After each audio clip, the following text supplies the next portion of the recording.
So now we're cooking.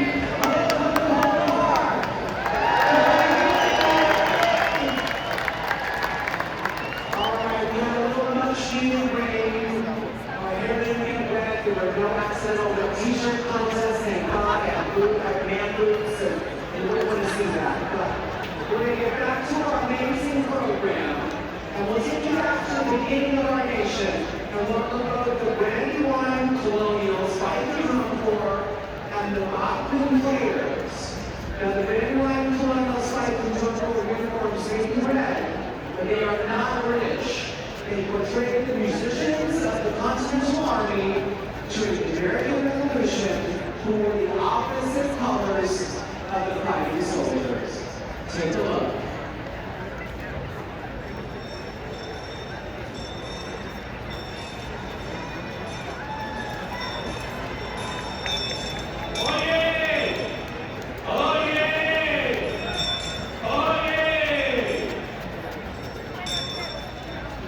Citizens of North Allentown County and the Lehigh Valley, gather around and attend. Gather around and hear an important announcement from the Continental Congress. Gather around and attend. Robert Levers has just returned from the Provincial Conference of Philadelphia and bears an important declaration from the Continental Congress. I am told that the Pennsylvania Committee of Safety has decreed that this declaration be read aloud at the same time on this day. It must be of great import. Please join me in welcoming Robert Levers, Chairman of the North Allentown County Committee of Safety, who is going to present us with this important and historic declaration from the Continental Congress.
In Congress, July 4, 1776, a declaration by the representatives of the United States of America in General Congress assembled. When, in the course of human events, it becomes necessary for one people to dissolve the political bands that have connected them with another, and to assume among the powers of the earth a separate and equal station to which the laws of nature and nature's God entitle them, a decent respect to the opinions of mankind requires that they should declare the causes that impel them to the separation. We hold these truths to be self-evident, that all men are created equal,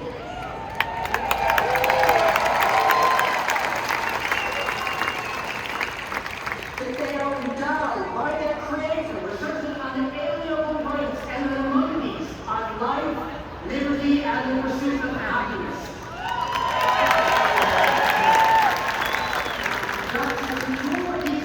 Governments are instituted among men, deriving their just powers from the consent of the governed, and then whenever any form of government becomes destructive to these ends, it is the right of the people to alter or abolish it and institute new government, laying its foundation on such principles and organizing its powers in such form as to them shall seem most likely to affect their safety and happiness.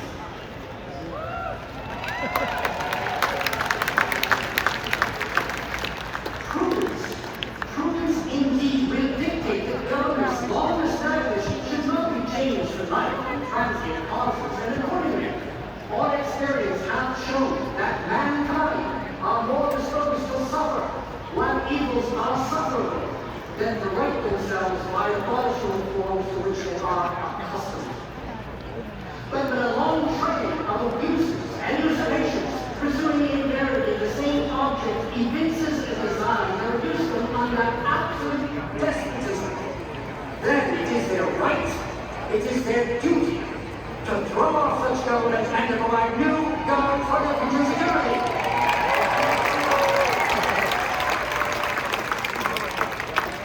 Such has been the patient sufferance of these colonies, and such is now the necessity which constrains them to alter their former systems of government. The history of the present King of Great Britain is a history of repeated injuries and usurpations, all having a direct object the establishment of an absolute tyranny over these states. Now, to prove this, let facts be submitted to a candid world. He has refused his assent to laws, the most wholesome and necessary for the public good. He has forbidden his governors to pass laws of immediate and pressing importance, unless suspended in their operation when his assent should be obtained, and when so suspended, he has utterly neglected to attend them. He has called together legislative bodies in places unusual, uncomfortable, and distant from the depositories of public records for the sole purpose of fatiguing them in compliance with his measures. He has dissolved representative houses repeatedly for opposing with manly firmness his invasions on the rights of the people. He has endeavored to prevent the population of these states, for that purpose obstructing the laws of naturalization of foreigners, refusing to pass others to encourage their migrations hither, and raising the conditions of new appropriations of lands. He has obstructed the administration of justice by refusing his assent to laws for establishing judiciary powers. He has made judges dependent on his will alone for the tenure of their offices and the amount and payment of their salaries. He has erected a multitude of new offices and sent hither swarms of officers to harass our people and eat out their substance. He has kept among us in times of peace standing armies without the consent of our legislators. He has effected to render the military independent of and superior to civil power, for quartering large bodies of armed troops among us, for protecting them by mock trials from punishments for any murders which they should commit on the inhabitants of these states, for cutting off our trade with all parts of the world, for imposing taxes on us without our consent, for depriving us in many cases of the benefits of trial by jury, for transporting us beyond seas to be tried for pretended offenses, for taking away our charters, abolishing our most valuable laws, and altering fundamentally the forms of our governments, for suspending our own legislature, declaring themselves invested with power to legislate for us in all cases whatsoever. He has abdicated government here by declaring us out of his protection and waging war against us. He has plundered our seas, ravaged our coasts, burned our towns, and destroyed the lives of our people. He is at this time transporting large armies of foreign mercenaries to defeat the works of death, desolation, and tyranny already begun, with circumstances of cruelty and cruelty scarcely paralleled in the most barbarous ages and totally unworthy of the head of a civilized nation. He has constrained our fellow citizens, taking captive on the high seas with their arms against their country, to become the executioners of their friends and brethren, or to fall themselves by their hands. He has excited domestic insurrections amongst us, and has endeavored to bring on the inhabitants of our frontiers the merciless Indian savages whose known rule of warfare is an undistinguished destruction of all ages, sexes, and conditions.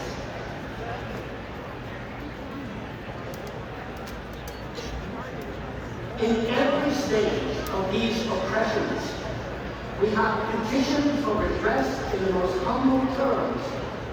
Our repeated petitions have been answered only by repeated injury. A prince whose character is thus marked by every act which may define a tyrant is unfit to be the ruler of a free people.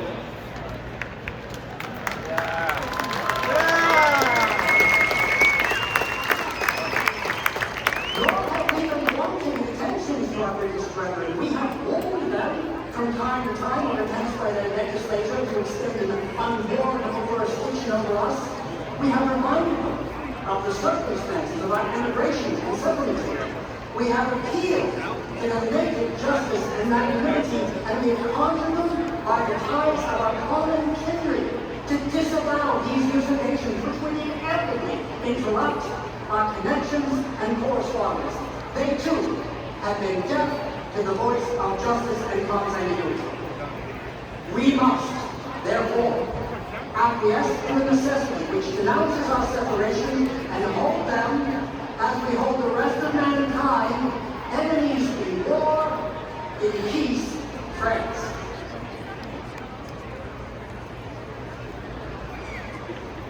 We, therefore, the representatives of the United States of America, in General Congress Assembly, appealing to the Supreme Judge of the world for the rectitude of our intentions, do, in the name and by the authority of the good people of these colonies, solemnly publish and declare that these United Colonies are, and the right ought to be, free and independent states.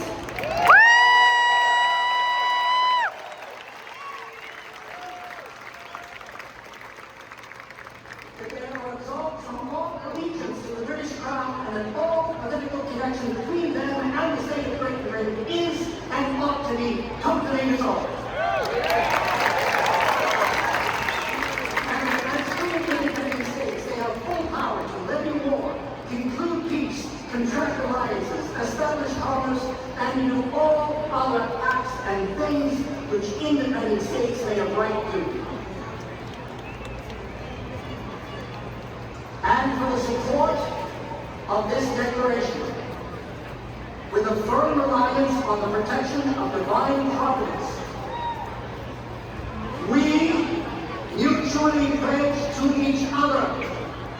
And now, if you will repeat after me, we mutually pledge to each other. We mutually pledge to each other our lives,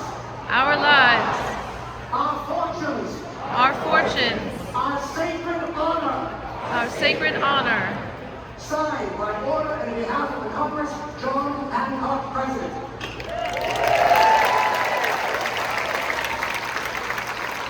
And now, ready for the flag. Sergeant, prepare your men.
Shoulder your firearm.